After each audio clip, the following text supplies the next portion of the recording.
All right, this is how to make homemade DIY desiccant.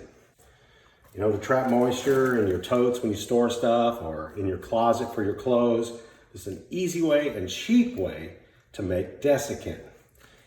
Well, you've noticed that you've seen in restaurants, you've seen salt and rice mixed together.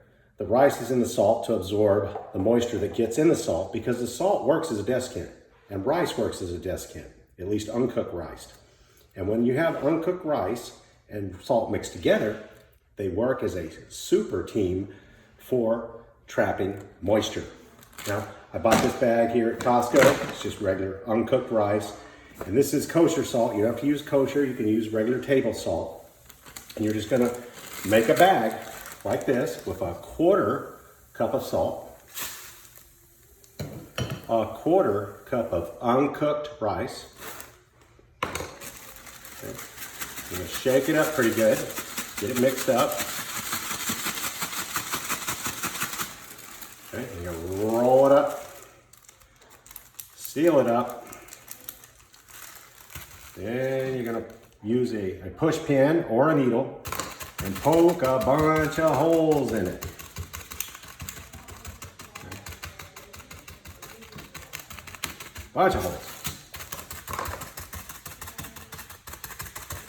That's where the moisture is going to go in.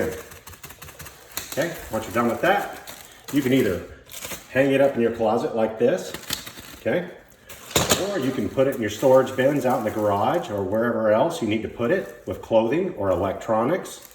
And what they'll do is these little bags will soak up that excess moisture and especially humidity. For your clothes, humidity will soak up that humidity. And these will last a good long time. And to know when they're done is the rice will be more bloated and the salt will be fairly hard. So you'll notice when they're going bad. And I've seen these last to 1 to 2 years, depending on humidity and environmental conditions. But these are a great way and a cheap way to make desiccant. Works for me. God bless.